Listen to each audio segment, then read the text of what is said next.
عزیزان امروز میخوایم 7 نشانه، 7 عدد کامله، 7 عدد در واقع که خدا درش استراحت یافت. میخوایم بفهمیم دقیقاً این 7 نشونه‌ای که ما نشون میده صمیمیت و حضور روح القدس تو زندگی ما هست. این 7 نشونه به شما کمک میکنه.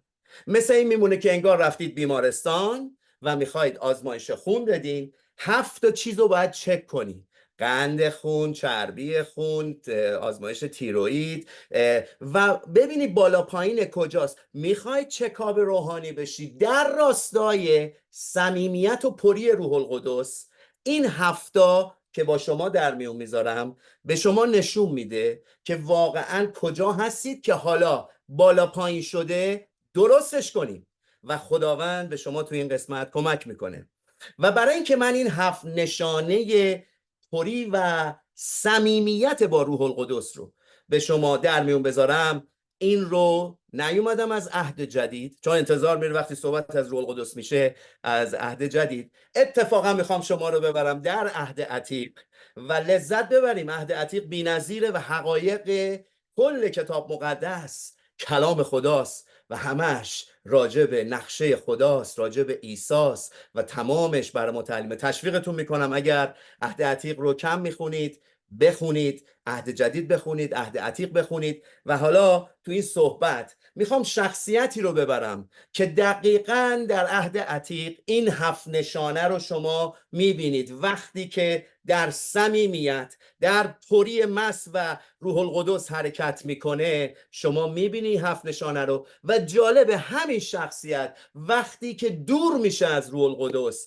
وقتی که در پری با روح نیست، شما میبینید چه تغییراتی درش میاد و دقیقاً نتایج این رو میبینید امروز تو زندگی خودمون. خیلی کاربردی، خیلی این یک مبحث الهیاتی سنگین نیست، کاملا کاربردی. و شخصی که میخوام صحبت کنم، همه ما با من بیاین به کتاب اول سموئیل. در کتاب اول سموئیل و صحبت هم روی باب 11 هست و شخصیتی که میخوایم صحبت کنیم جناب آقای شاول هست. شاول رو چه مطمئنم همتون میشناسید.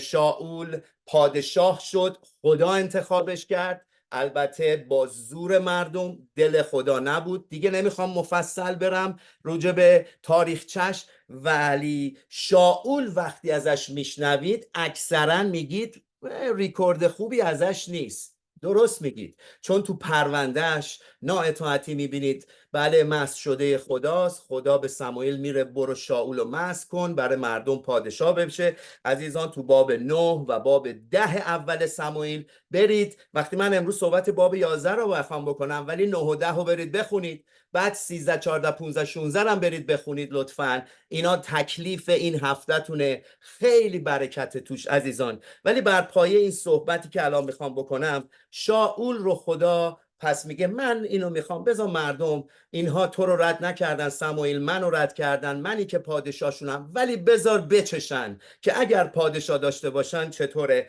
بنابراین سموئیل رو خدا مسح میکنه، ببخشید شاول رو. شاول وقتی که میاد، خب ببینید شاول شخصی بود که خدا رو دوست داشت. اینطور نبوده شخص بی خدا باشه. مثال میزنم، وقتی الاغای باباش گم میشن، برید بخونید میدونید، شاول میگرده 3 روز میگذره پیدا نمیکنه. اولین فکری که میاد، نمیره پیش جادوگر و رمال و فالگیر، میره پیش چی؟ میگه باید بریم یه نبی پیدا کنیم که با روح القدس صمیمیه و ببینیم این نبی چی میگه. پس نشون میده تشنه کار خدا و روح خدا بوده، احترام به مسح نبی میذاشته. بنابراین در باب 9 و 10 بعد که ببینید، میبینید آقا ایشون میره پیش سموئیل و نمیدونست پشت صحنه خدا داره کار میکنه و به سموئیل میگه این برگزیده منه و این رو مسحش کن. بگذاریم. خب شاول پادشاه میشه و مسح میشه. تو باب 10 روح خدا برش میاد، تصویر امروز ما پری روح القدس. یه اشاره باز کنم اینجا. در عهد عتیق روح القدس در ایمانداران یهودی ساکن نمیشه مثل ما. این یه برکتیه که در عهد جدید هست. روح القدس برشون می اومده به جهت مأموریت خدا، به جهت کار خدا. امروز ما در نجات روح القدس در ما ساکن میشه، ولی در تعمید روح القدس که تجربه پر شدن و قوتور شدن از در روح القدسه، روح القدس بر ما میاد به جهت قدرت یافتن برای شاهد بودن و انجام کار خدا. بنابراین شاول وقتی پادشاه میشه و الان روح خدا با روح القدس صمیمیه. من به شما بگم در تاریخچه زندگی شاول باب 11 رشد تا زمان فاز روشن و پری روح و اطاعت شاول هست. فقط باب 11. از باب 11 به بعد میره توی دوران تاریکی و دور شدنش از خدا و از روح القدس. یعنی تو باب 13 14 15 برو دیگه که دیگه اصلا دیگه روحای بد میان تو باب 16 17 اذیتش میکنن. حالا فقط باب 11 هست. درس های بی نظیر اینجا هست. نشانه های 7 نشانه که در پری وقتی شاول هست، در رابطه صمیمی با روح القدس هست، این شخص چقدر تبدیل شده، چه نتایجی داره و وقتی دور میشه چی میشه. امروز تو زندگی ما هست. جالبه تو باب 11 امونی ها حمله میکنن.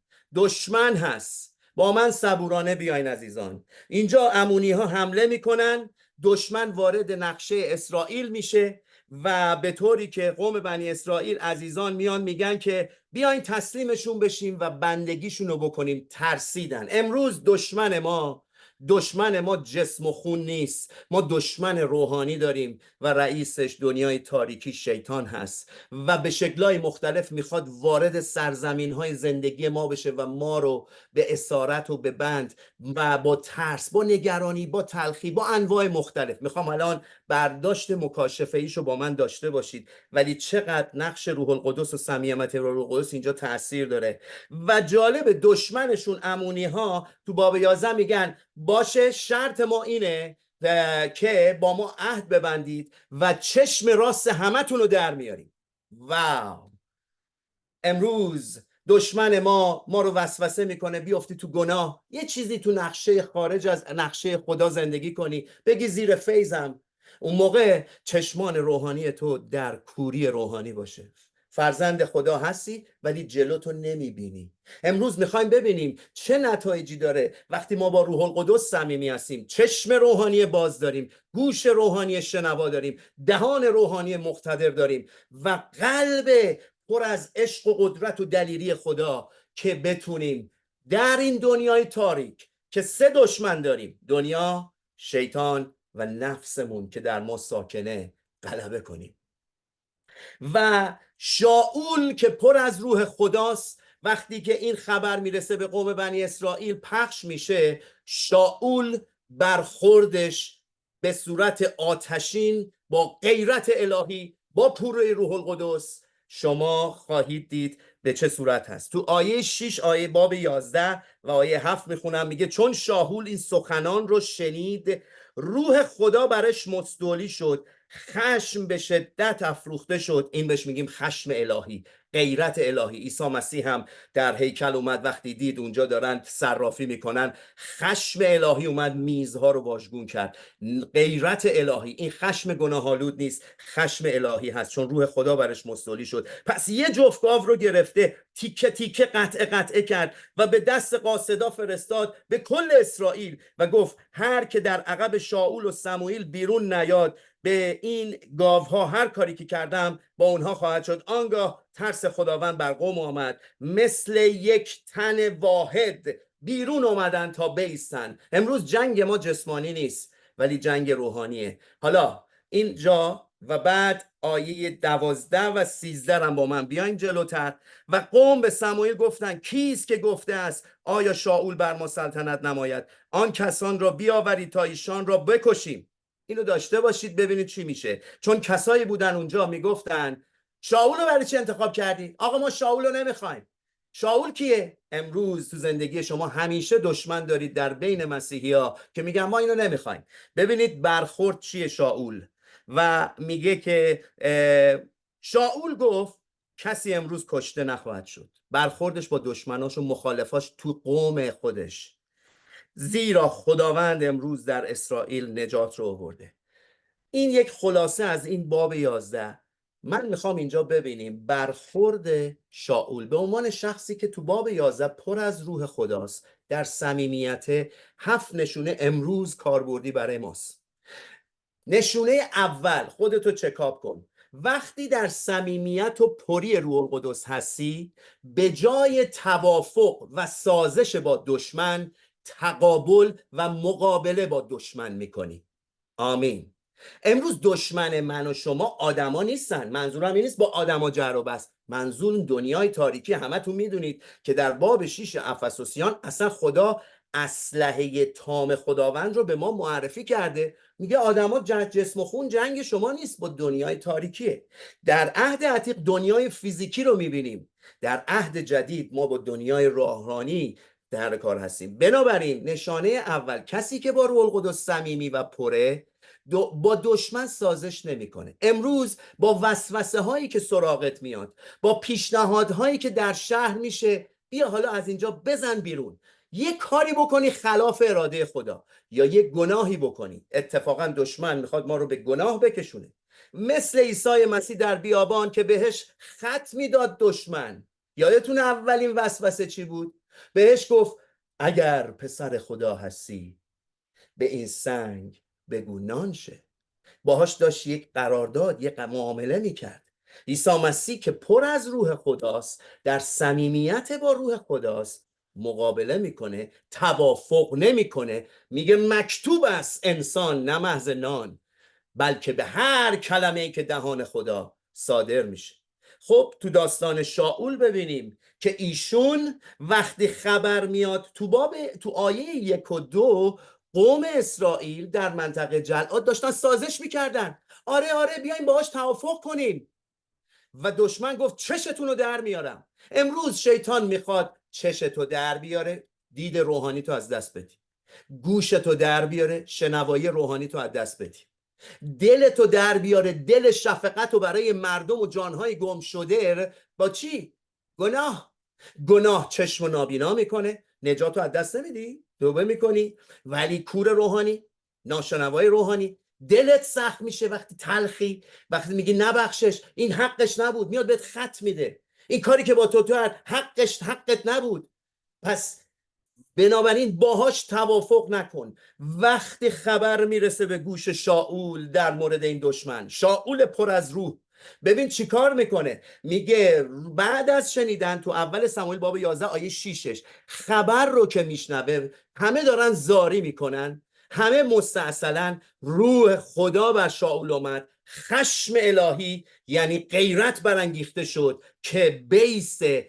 و دیدید که چیکار کرد؟ یه گاو و قطعه میکنه، میفرسته 4 گوشه اسرائیل با پست DHL TTT اگه تو ترکیه است، چه میدونم تو ایران دیگه چی دارید، با انواع پست با قاصدی میفرسته و یه پیام داره: هر کس نیاد با من و سموئیل.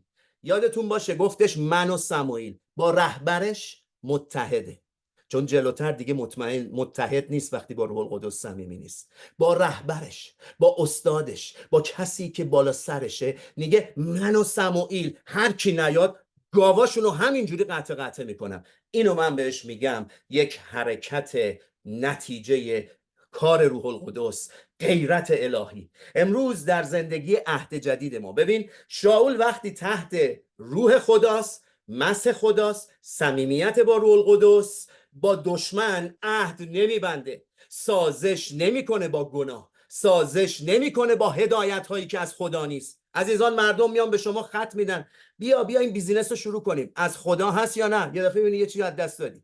بیا بزنیم از مملکت بیرون، اونجا خوبه، از خدا هست یا نه؟ اگر از خدا نیست چرا باید بری که به بدبختی بیفتی؟ وقتی با روح القدس صمیمی هستی حرکت نمی کنی، بلکه آنچه که خدا میخواد انجام میدی. حالا همین شاول مسح خدا ازش دور میشه، در بابهای بعدی، مثلا باب 17 یه دشمن دیگه میاد وسط به نام جولیات، فلسطینیا، اون مرد قولاسا. جالبه جولیات بهشون داره خط میده، میگه این کارو کنید، یه نفر رو بفرستید با من بجنگه، وقتی هر کدوممون ببازید اونها بنده اون یکی بشن. خب جولیات میدونست میبره، قولاسا ترین فرد بود اونجا. میاد سازش میکنه شاول، چون صمیمی با روح القدس نیست، چون روح القدس باهاش نیست، چون با روح القدس نیست، چون جلوتر نااطاعتی هایی کرده و روح القدس رو محزون کرد و روح القدس رفت. یه چیزی اینجا باز کنم، در عهد جدید روح القدس ایماندار رو ترک نمیکنه. روح القدس در ما ساکنه ولی محزون میمونه. پوری روح القدس رو نخواهید داشت وقتی در نااطاعتی زندگی کنیم، ولی روح القدس تا ابد با ماست تا ما رو ملزم کنه به جمیع راستی هدایت کنه. آمین. اگر موافقید، پس وقتی رابطش با روح القدس ضعیف میشه تسلیم جولیات میشه، ولی شوکه یه مس شده دیگه، یه کسی دیگه که با روح القدس صمیمیه به نام داوود جوان میاد و جولیات رو شکست میده. امروز جولیات ها تو ایران هست. امروز خدا میخواد، یکی از نشانه ها اول اینه، توافق با دشمن نمی کنی، مقابله می کنی، اونم مقابله روحانی، چون با روح القدس صمیمی هستی. عیسی در بیابان مقابله کرد، غلبه کرد. حالا اگر تو این ضعیف شدی، بذار یه نشونه‌ای که داری چکاپ میکنی، قند خون، چربی خون، شاید بگی یه جایی دارم سازش، اوکی اینو بگو، اینو باید درستش کنم. آخر جلسه با دعا و توبه نزد خدا، بله من اینو باید درست کنم، فهمیدم. دومین نشانه که نشانه صمیمیت و زندگی در پری روح القدسه، خیلی مهمه، اینه که میخوام بگم. به جای دفع کردن مس و مس شده های خدا، شروع به جذب مس و پری خدا میکنه. یعنی چی؟ ایمانداری که با روح القدس صمیمیه، یه پری دریافت کرده، پریای بیشتر براش میاد. ولی ایمانداری که با روح القدس صمیمی و پر نیست، خادم، ایماندار، هر کی، تازه شروع میکنه حمله به مس شده های خدا، حمله به مس خدا، یه سری چیزای روح القدسی رو دیگه قبول نداره. اتفاقا زندگی شاول الان با شما میخوام اینو واضح نشون بدیم. امروز ببین شما تو این قسمت کجایی. ببین شاول کسی بود قبل از اینکه مس بشه، پادشاه بشه، خدا رو دوست داشت، به مس و روح القدس و عطای نبوت احترام میذاشت. وقتی الاغاش تو باب 9 و 10 گم شده، نمیره دنبال فالگیر، نمیره دنبال جادوگر، نمیره دنبال رمال، چون اون زمان پر بود از اینا، میره دنبال مرد مس شده خدا. این نشون میده این شخص براش روح القدس و صدای روح القدس مهمه. امروز تو این هستی، منتظر باش مس بر تو میاد. کسی که با روح القدس صمیمیه، به روح القدس احترام میذاره. این روزا روزهای روح القدسه و چقدر عیسی میگفت این روح القدس رو احترام بگذاری و تنها گناهی که تو این دنیا بخشیده نمیشه کفر به روح القدسه. زنا بخشیده میشه، کشتن بخشیده میشه، غیبت بخشیده میشه، زیرابزنی بخشیده میشه، دشمنی بخشیده میشه، کفر به روح القدس بخشیده نمیشه. این به من یه پیغام میده آقا جان، روح القدس رو جدی بگیریم. بنابراین وقتی که شاول میاد و جالبه خدا انتخابش میکنه، خیلی آدمو میتونست انتخاب کنه خدا شاه بشه اونجا، کیو انتخاب میکنه؟ یک کسی که میبینه این با روح القدس احترام میذاره. بنابراین مس خدا برش میاد. تو باب 10 شما میبینید که در بین انبیا میره، میگه روح نبوت برش میاد. همه تعجب میکنن شاول داره نبوت میکنه. چرا؟ چون دنبال روح القدسه، حتی دنبال مردان مس شده است. یعنی به روح القدس اهمیت میده، نه اینکه آدما رو براش مهم باشه، خود کار خدا. بنابراین جذب میکنه. شما وقتی به روح القدس احترام میذاری و هرچی بهش نزدیک میشی، میدونستی بیشتر مس و پری. خیلیاتون هستید دوست دارید که مس مضاعف بیابید. این نکته رو توجه کنید. آیا دنبالش هستی؟ یا بعضی موقع ها مثلا یه کنفرانسی میشه یا جوگیر میشی، دیگه منم میخوام، خواهر فلانی برادر فلانی میخواد، منم میخوام. و تو طول زندگیت اونقدر تحویلم نمیگیری روح القدس رو، اونقدر باهاش وقت نمیذاری. خب چه انتظاری داری؟ من دارم یه اصل رو به شما میگم. حالا برعکس همین شاول وقتی که شاه میشه، روح القدس در باب 11 چه پیروزیایی جلوتر که میاد با خدا دور میشه، با روح القدس مقاومت میکنه، دور میشه و از روح القدس دور میشه و صمیمی نیست، به روح القدس رو محزون میکنه. یه جورایی جالبه، مس شده خدا رو باهاش حمله میکنه، مس شده خدا رو باهاش حسادت میکنه. شخصی به نام داوود چی میشه؟ همین کسی که انقدر دنبال مسه، انقدر دنبال پریه و خدا از طریقش میکنه 2 بابون ورتر 3 بابون ورتر حمله میکنه به مس شده خدا، چون از روح القدس دور شده، چون دیگه در صمیمیت نیست، چون روحیه نامطیع پیدا کرده. امروز من و تو پیغام واسه ما و شروع میکنه مس شده های خدا رو قضاوت کردن، بهشون ایراد گرفتن، موعظه‌شون رو زیر سوال بردن. عزیزان ما زیاد داریم، گوش کنیم، برکت بگیم. حسادت میکنه، رقابت میکنه، دنبال داوود حتی بکشتش. این میشه حمله به مسح شده خدا. ولی داوودی که مسح خدا رو داره و با روح القدس صمیمیه و پرستنده است، وقتی موقعیت ایجاد میشه که شاول رو یه بلایی سرش بیاره، دوستاش بهش میگن یه بلایی سرش بیار، نمیاره. چرا؟ تو وقتی با روح القدس صمیمی هستی، لمس نمیکنی، بی احترامی نمیکنی به مسح شده خدا، حتی اگر این مسح شده در گناهه، حتی کشیشیه که تو گناه افتاده، کشیشیه که یه ضعف اخلاقی داره. آقا میشینن پشت سرش صفحه میذارن، شما برکت رو از دست میدید. امروز در این نشانه 2 خودتو تفتیش کن کجایی و درستش کن، چون پنتیکاست تو میخوای پرشی، پس موانع رو بردار. این نشانه دومه، اینه که شما در صمیمیت و پری هستی. سومین نشانه که شما در صمیمیت پری نشان می در صمیمیت و پری روح القدس هستی، به جای بزدل بودن شجاع دل هستی. بزدلی شجاع دل. بزدل یعنی ترسو، تا تکون میخوره، هر چی میخواد بشه میترسه. بشارت میترسه. آخ مردم راجع من چی فکر میکنن؟ آخ الان من اینجا مسیحی شدم، تو فیسبوکم، تو اینم، الان گروه ها دیگه منو ترس ترس ترس ترس ترس. امروز اگر این ترس ها توته، خدا دوستت داره، میگه بیا با روح القدس صمیمی شو، بیا از روح القدس پر شو، شجاع دل میشی، دلیر میشی. در شاول باب 11 همون آیه 7 رو ببینید عزیزان، میگه چنان جسارتی پیدا کرد، چنان شجاعتی پیدا کرد که بابا پیغام رسیده، دشمن اومده تو سرزمینت. یه لحظه خودتون رو جای شاول بذارید. پیغام رسیده، چشاتون رو در میاریم.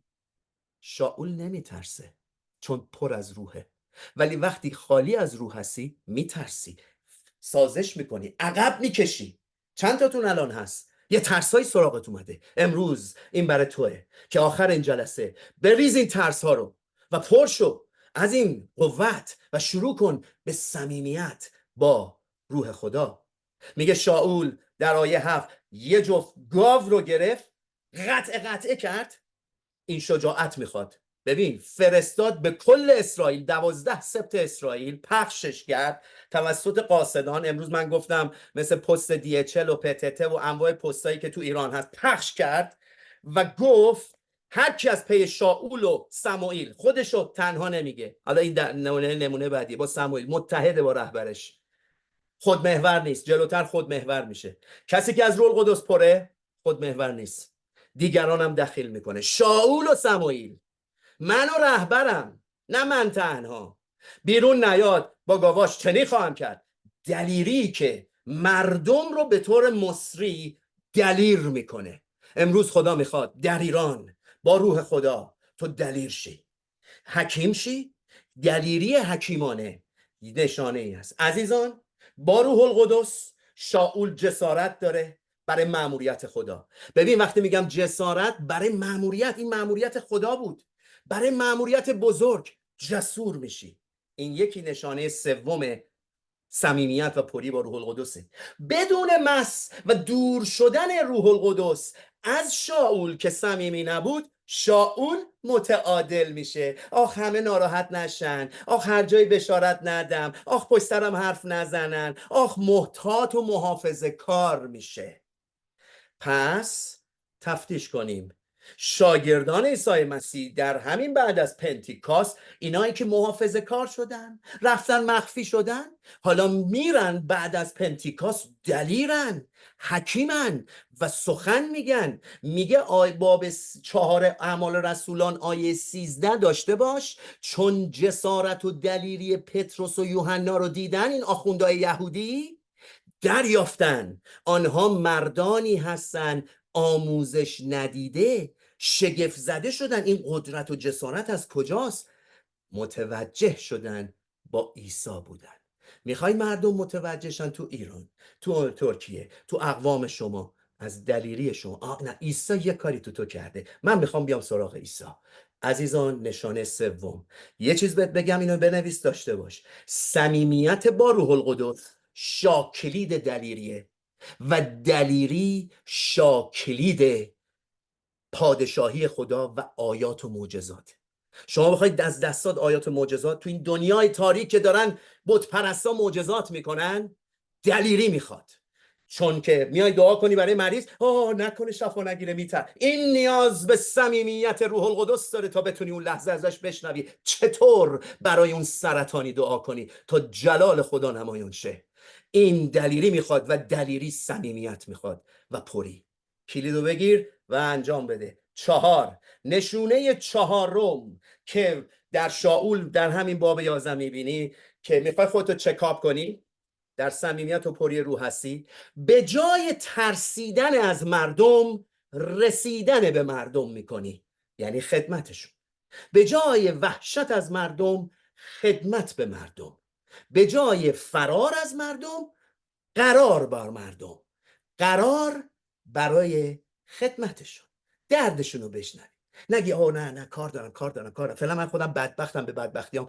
نه عزیزم، وقتی در صمیمیت با روح القدسی، شما روحیه خدمتگزار، شما بار مردم رو قلبت میاد، شما به مردم رسیدن رو میکنی، نه ترسیدن رو، نه اینکه فکر نفع خودت باشی. کلیدش صمیمیت و پریه. و این کلمات جالبه، خدا دوست داره بعضی موقع تو فارسی مثل شعری میده. اینجوری اومد: ترسیدن از مردم نرسید، به جای ترسیدن رسیدن، به جای وحشت خدمت، و به جای فرار از مردم قرار باشون بذاریم و خدمتشون کنیم. از مسیح بهشون بگیم یا مسیحیه، بگو چطور میتونم کمکت. اینجا هستش که حالا بگو شاول کجا این کارو کرد. شاول تا وقتی که روح القدس برشه و صمیمی و پره، دلش اینه که اون شهر رو و اون مردم اسرائیل رو نجات بده. آیا دلداری مردم شهر و ده و اطرافیان تو، اقوام تو، فامیلی های مادری و پدری تو؟ الان بگو چی؟ مثلا کی هستی؟ اون دل رفته، برو پر شو و صمیمی شو با روح القدس. چون آخه یه سری حرفا پشت سرت زدن. شما میدونستی پشت سر شاول اون موقع عالمه حرف زدن، اصلا قبولش نداشتن. یه آیه برات بخونم تا اثبات شه. باب 10 آیه 27 میگه اما بعضی از پسران بلیال، عزیزان همیشه پسران بلیال در زندگی ما ایمانداران هستن، داخل کلیسا و بیرون کلیسا. و بعد میگه چی گفتن؟ این شخص چگونه ما رو برهانه؟ این کیه بابا؟ حالا تو فامیلمون حالا اومده میخواد بگه من اینم من اونم. همینجوری تو فامیلت میگن، تو کلیسا میگن. حقیرش شمردن، هدیه براش نفرستادن، تردش کردن، بی محلی بش کردن. خودشو کشید شاول عقب. تو باب 11 همونا رو خدمت میکنه. عزیزان، این باب خیلی روشنایی فصل روشن زندگی شاوله. بابهای دیگه تاریک میشه چون با روح القدس صمیمی نیست و نامطیعه و فکر خودشه فقط. اگه تو فکر خودتی در ایمان مسیح، امروز روش تو عوض کن و بعد مثلا خیلی دنبال معصی، دنبال پوری هستی، دنبال شفا و معجزاتی، اول اینا رو که میگم درست کن، اونا میاد. آمین. بنابراین چی شد؟ در شاول مردم رو اینجا خدمت میکنه. وقتی که دل خدمت داره، میگه که تو آیه همون 7 میگه آنگاه وحشت خداوند، ترس خدا بر قوم مستولی شد. وقتی اون تیکه های گاو رو فرستاد که گفت با ما میایید و میجنگید با من و سموئیل، ترس خدا بر مردم اومد چون میخواست مردم رو خدمت کنه.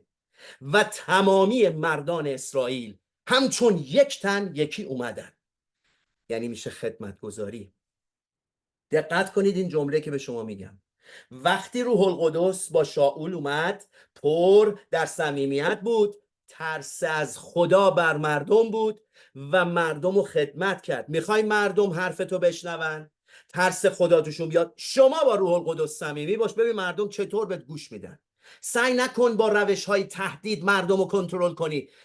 روش های تهدید مال ایماندار و خادمیه که با روح القدس صمیمی نیست، کم آورده سعی میکنه کنترل کنه مردمو. حالا مادر و پدر سعی میکنه بچه هاشو کنترل کنه. این قانون فقط برای رهبران نیست، همه ایماندارا سعی میکنه دوستاشو کنترل کنه. ولی شما با روح خدا پر باش، شما صمیمی باش، دوستات حرفاتو گوش میدن، ترس خدا تو بهتر میتونی خدمتشون کنی، تو باشون قرار میذاری، نمیترسی عقب بری ازشون، آخ اینا راجع به من نگن این فلان اینجوریه اونجوریه. به خاطر چیه؟ فکر خودتی. ولی وقتی با روح القدس صمیمی هستی اصلا اینا دیگه میره. جالبه وقتی روح القدس بر شاول میاد ترس از خدا بر مردم میاد. وقتی روح القدس شاول رو ترک میکنه و دور تو رابطه با روح القدس، ترس از مردم بر شاول میاد. امروز ترس از مردم بر تو اومده یا ترس خدا؟ امروز از ترس مردم آزاد شو و پر شو از ترس خدا. این نشانه 4 هست. پولس در غلاطیان باب 1 آیه 10 چی میگه؟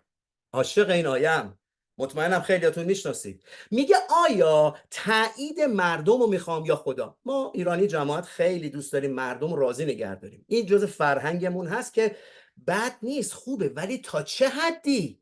حدی که روح القدس محزون شه؟ حدی که ما از اراده خدا خارج شیم؟ هرگز. ممکنه برای انجام تایید خدا یه سری دوستاتو از دست بدی، اب نداره. پولس داره میگه آیا تایید مردم رو میخوام یا تایید خدا؟ یعنی از مردم نمیترسم. آیا میکوشم مردم رو خوشنود کنم؟ اگر همچنان در پی خوشنودی مردم بودم، خادم و غلام مسیح نمی بودم. امروز شما و من خادم و غلام مسیح هستیم. بنابراین با کمک و پری و نزدیکی به روح القدس بر ترس از مردم غلبه بیا و خدا ترسشو تو قلب مردم میذاره. حتی تو بشارت میری، شما صمیمی با روح القدس باش، شما پر از روح القدس باش، اونجا بهت گوش میدن. ممکنه قبولت هم نداشته باشن، خدا یه حاله روحانی دور توه، مردم بهت گوش میدن. کلیدش صمیمیت و پری روح خداست. گرفتی؟ این نشانه رو با خودت چک کن. بریم نشانه 5. نشانه 5، بیمارستان خداوندیم، چکاپ کنیم کجاییم در راستای پری و صمیمیت با روح القدس. نشانه 5 اینه. در مورد شاول میبینیم در اینجا. حالا جالبه در مورد شاول نگفتم، وقتی روح القدس از روح القدس دور شد تو بابهای بعد، تو باب 13 و 14، شاول به خاطر ترس از مردم قربانی رو گذرون که باید صبر میکرد سموئیل بیاد بگذرونه. اما مردم ترسید، دنبال راضی کردن مردم شد. تا وقتی که پر از روح القدس بود دنبال راضی کردن خدا بود. تا وقتی که روح القدس دور شد، صمیمیت و اطاعت از خدا شد، دنبال راضی کردن مردم شد. بنابراین به ضد نبی خدا گناه کرد، یعنی به ضد سموئیل. برید بخونید. ترس از مردم، آخ مردم دارن میرن، آخ اعضای کلیسا داره کم میشه، آخ مردم چی فکر میکنن راجع به من، آخ مردم راجع به من چی میگن. بابا خدا، مردم خدا فکرشون رو عوض میکنه، مهم نیست راجع به چی فکر میکنن. خود من انقدر تجربه کردم، بعدن اومدن به من میگن برادر بهرنگ، انقدر از این اعترافا دارم عزیزان، برادر بهرنگ ما اونجا راجع شما اینجوری فکر میکنن، برادر بهرنگ اونجا ما اینجا باش سر شما این چیزو گفتیم. گفتم مهم نیست، خدا برکت بده، شکر برای وجودت. عزیزان خدا فکر مردم رو عوض میکنه، ما دنبال این نباشیم مردم رو عوض کنیم. ما با خدا صمیمی باشیم، بذاریم خدا عمل کنه. 5مین نشانه اینه. حاضرید؟ که در شاول هم میبینیم در باب 11. به جای سرخورده بودن، وقتی در روح صمیمی هستی و پر، به جای سرخورده بودن از رهبرات، جنگنده میشی در کنار رهبرات. به جای ناامید بودن، عزیزانی هستن هی میگن رهبر من اینه، شبان من اینه، اینجا به من زنگ نمیزنه، اینجا به من تکس نمیده، به من محل نمیزنه. حالا فقط شبانت نه عزیزان. وقتی شما در روح القدس صمیمی هستی و پر، به جای قرقر پشت رهبران و اتوریتی های بالا سرت، از جمله پدر مادرت، از جمله همسرت، از جمله شبانت، از جمله صاحبکار تو محل کارت. تمام اینها اتوریتی های بالا سر ما هستن. اوکی؟ ضعف دارن؟ بله. اصلا معنی بعد بره ضعف داره، دارم زخمی میشه. بله. ولی وقتی با روح القدس پر و صمیمی هستی، تو در کنارش متحد میستی. حتی از ضعفاش خدا داره تو رو تراش میده تا شبیه عیسی شی. خب اینجا دوباره پس به این صورت میشه شاول وقتی روح القدس صمیمی و پر بود، با سموئیل رهبرش، شبانش، بالا سرش در اتحاد بود. کجا میگه؟ همین آیه 7. هر که وقتی که فرستاد پیغام گفت هر که با شاول و سموئیل برای جنگ، با شاول و سموئیل، نگفت با شاول. من و رهبرم کنار رهبرش می جنگه. ها، نمیاد پشت سر رهبرش زیر صفحه بذاره. و جالبه همین شاول وقتی دور میشه از روح القدس و صمیمی و پر از روح القدس نیست، شما برید لطفاً باب 13 و 14 و 15 رو بخونید. در وقت محدود اینجا این بعد مثلا یه سمینار بذاریم راجع به اینایی که من میگم. عزیزان، جر و بحث با سموئیل داره، کل کل با سموئیل دارن، یه جایی میرسه لباس سموئیل رو پاره میکنه. برید بخونید تو باب 15 آیه 27ش. و ببین بعضی موقع الان تو روابط بعضیا با رهبران یا با پدر مادر اتوریتی بالا سر شماست. حتی اگه پدر مادرت ضعف داره و بهت ایراد میگیره، احترام بذار، جز فرمان 5 10 فرمانه. بنابراین وقتی میگم رهبران، اتوریتی ها یعنی از سابکارت، حتی اگه ضعف دارن. و در اینجا در واقع شاول وقتی با روح القدس صمیمی با رهبرش متحد، کنار رهبرش باش میجنگه با همه ضعفاش. سموئیل که مگه کامله؟ ولی وقتی که روح القدس دور میشه،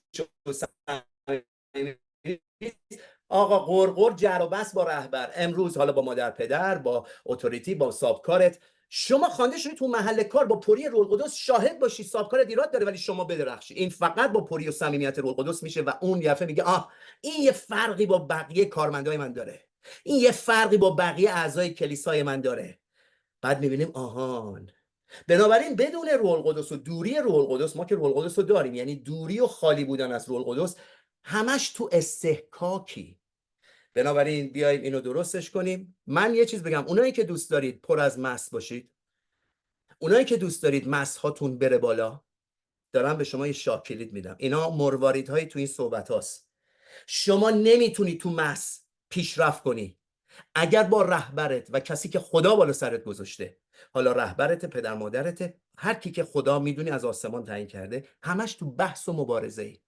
امکان نداره، چون خدا اونو قرار داشته. احترام به اون احترام به عیساست و شما با این کار مسح و پری رو جذب میکنی. دارم به شما کلیدایی میدم شالا تا حالا نمیدونستی، رفتی پشت سر یه سری کشیشا، رهبرا صفحه گذاشتی، مسخرهشون کردی، غیبت کردی، گفتی تعلیمش اینه، بیساره، یا معلم دروغینه. نه نه نه، برو امروز توبه کن، بگو خدا من اشتباه کردم. من احترام میذارم هر کی که هست، ضعف همه دارم، فیض خداست.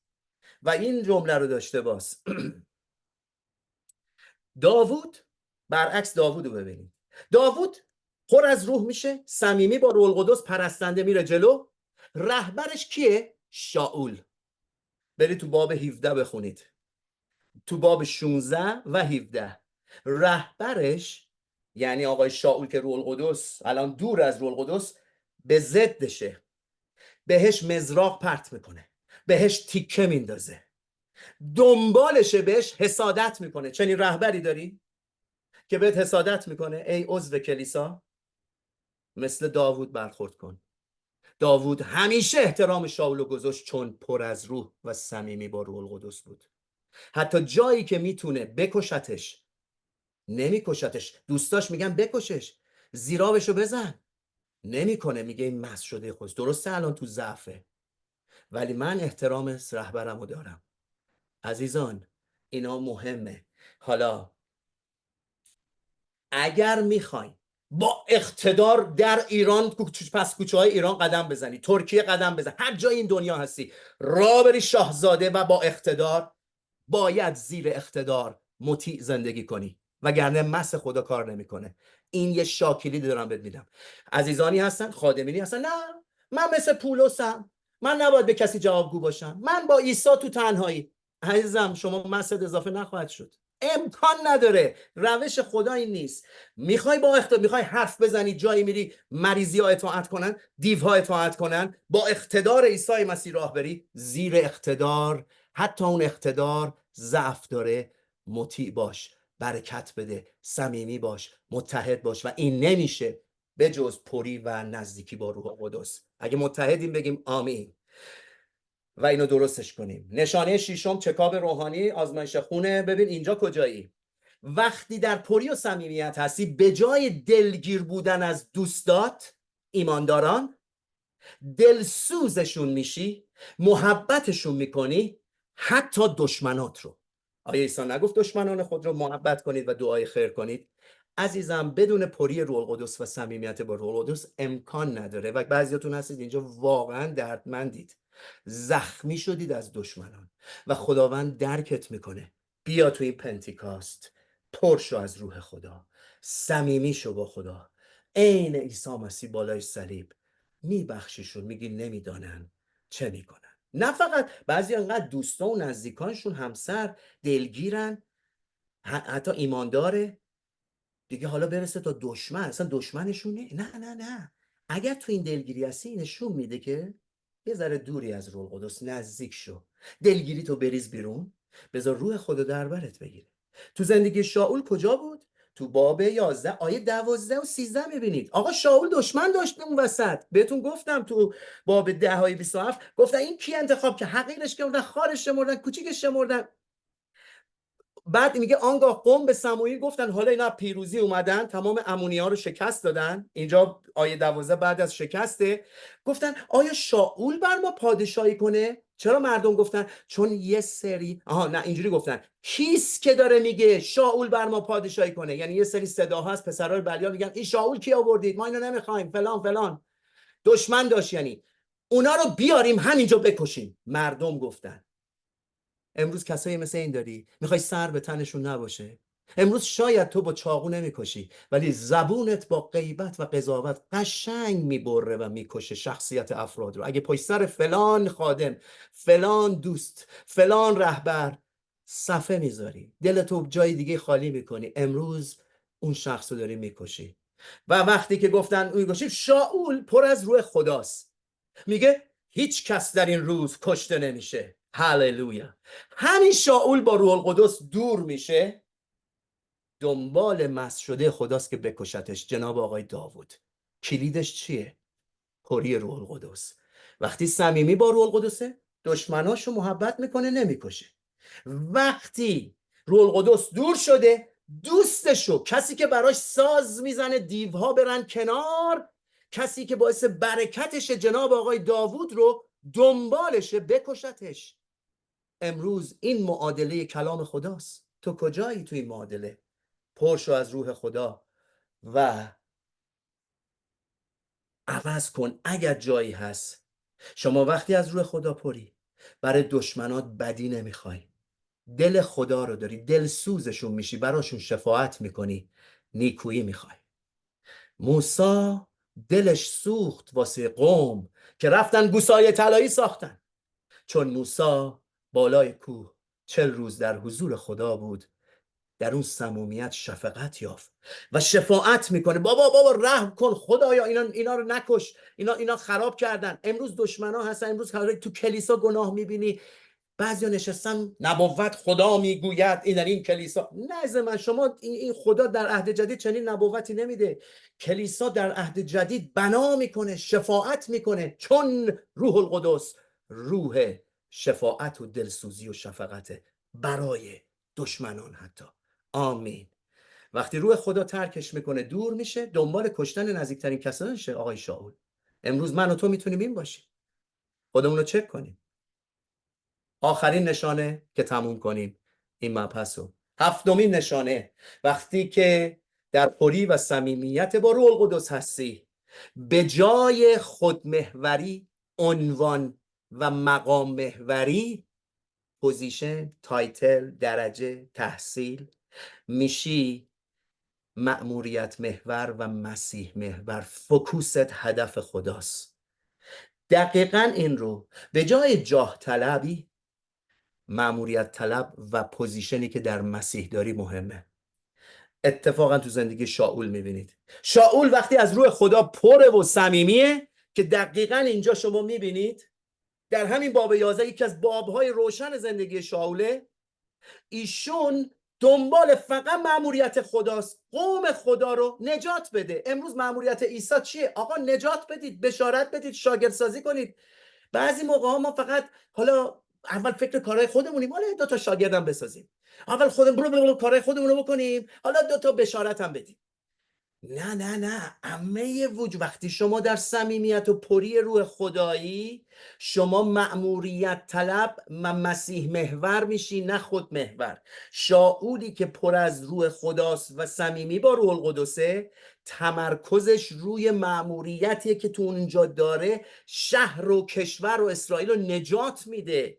به من نگاه کنید فقط تو آیه همون اول سموئیل 11 آیه 11ش، فردای آن روز، مهلت نمیده یه هفته بعد، چون فوکوسه. اگه فکر کارهای خودش، ایشون هم مسائل شخصی داشت، فردای آن روز شاول سپاهیان رو بلند میکنه، 3 دسته میکنه. این یعنی برنامه ریزی، این یعنی پری روح القدس. یعنی پری روح القدس این نیستش که فقط گزگز و مرمور بشه، فوکوسش میکنه رو مأموریت خدا و نقشه خدا تو اون شهر و شهرستان و ده و خانه و فامیل و هر جا که هستی. بنابراین 3 دسته میکنه، آنان تا پاس صبحگاهی به میدان اردوگاه میرن. برنامه‌ریزی، چیکار کنیم؟ شاگردسازی کنیم، بشارت بدیم، این کارو کنیم، اون کارو کنیم. فوکوس اینه، بقیه چیزا به شما افسوده میشه. خداوند گفت نگران غذا و خوراک اینا نباش، شما اول پادشاهی خدا.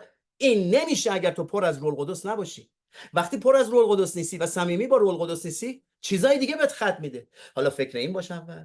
بنابراین در اینجا فوکوس این میشه. حالا وقتی شاول از روح القدس دور میشه و نامطیع میشه و روح القدس محزون میشه و ترکش میکنه، که امروز روح القدس ما رو ترک نمیکنه ولی محزون اونجا میمونه و شما در پری و صمیمیت نمیتونی با روح القدس باشی، دنبال این نیست که شهر رو نجات بده، مردم رو کمک کنه، دنبال این که عنوان خودش رو پادشاهم، من کشیشم، من اینم، من این عطا رو دارم، سال این، همش دنبال اینه که درجهش مدرک گرایی، حالا لیسانس بگیرم، حالا فوق لیسانس بگیرم. اصلا همه ذهنش شده این، به جای اینکه بابا به درد مردم برسه. شبانه روز نشسته فقط داره درس میخونه. خب درس بخون ولی به مردم چقدر میرسی؟ وقتی پر از روح نباشی، نشستی عزا گرفتی اون گوشه، کی به من زنگ نمیزنه، کی سراغ من نمیگیره، فلان نمیکنه. نه نه نه، شما مأموریت خدا رو انجام میدی، برات مهم نیست کی بهت زنگ میزنه، زنگ نمیزنه. کلیدش صمیمیت و پری روح القدسه. ایشون وسواس عنوان و درجه و مرتبهشه، پس دوچار مقایسه میشه. وقتی شما از روح القدس پر نیستی و صمیمی نیستی، خود محور میشی، عنوان محور میشی. سال ایمانی من چقدر؟ سال ایمانی تو اینه. دعا به زبانها داری، من ندارم. او چه تو داری، من دنبال این چیزا که بخواد هویت پیدا کنه. پس شروع میکنه مقایسه با دیگران. مردم راجع به من چی فکر میکنن، عنوان منو چی میگن، اگه اون اینه من کیم تو کلیسا، اگه اون چیه، یا تو کلیسا یا تو محیط کارش، حتی تو محیط کارش دنبال پیشرفته زیر اون. وقتی شما پر از روح القدس باشی، اصلا برات مهم نیست یه همکارت بزنه بالا از شما. هللویا! این فقط مال تو کلیسا نیست، مال محیط های کار ما هست.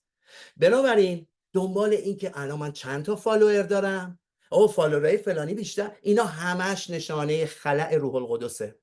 روح القدس که داری، صمیمی نبودن. وقتی صمیمی نیستی با روح القدس، خلأ داری. پس دنبال اینی که از این چیزای دیگه، پس عنوان، خودمحور، منافع من. عزیزان، کی با قلبش داره حرف میزنه؟ شاول دقیقاً همین شد وقتی با روح القدس صمیمیتش رو از دست داد.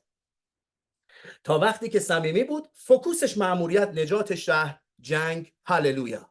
تا وقتی که صمیمیت رو از دست داد و دور شد، شروع که خودش رو با داوود مقایسه کردن. فالوورای داوود زیاد شدن، همه دارن شعار میدن 10,000 تا داوود کش، آخ شاول 1000 تا کش. امروز تو اینستاگرام فالوورها 1000 تا 10,000. وقتی دنبال این چیزایی، نشون میده هنوز نیاز داری با روح القدس صمیمی شی. بنابراین چی میخوام بگم؟ شاول دنبال رقابت افتاد، عنوانش به عنوان پادشاه، داوود داره به چشم میاد، داوود داره به چشم میاد، من به چشم نمیاد. چون کلیدش این نبود که داوود داشت با صمیمی با خدا میرفت جلو، کلیدش این بود شاول صمیمیتشو با روح القدس از دست داد. امروز وقتی تو در صمیمی و پری روح نباشی، فوکوست رو مأموریت میره، فوکوست میره رو خودت، رتبت، الان مردم راجع به چی فکر میکنن، مقایسه، چند تا فالوور داری، چند تا اینو داری، چند تا هدف. وقتی با روح القدس پر و صمیمی، فوکوست روی دعوتت، خواندگیت، هویتت در مسیح کیه مهم نیست، مردم چی میگن، و مأموریت خدا که از تو میخواد. تو رو خونده بری لیسانس بگیری، برو بخون. فلانی خدا نخونده بره لیسانس بگیره. همه که نباید برن دکتر بشن، همه که نباید برن مهندس بشن. کی خدا مأموریت چیه؟ بر صمیمیت با پری روح القدس شما این رو میابید. آمین. بنابراین تمام کنید.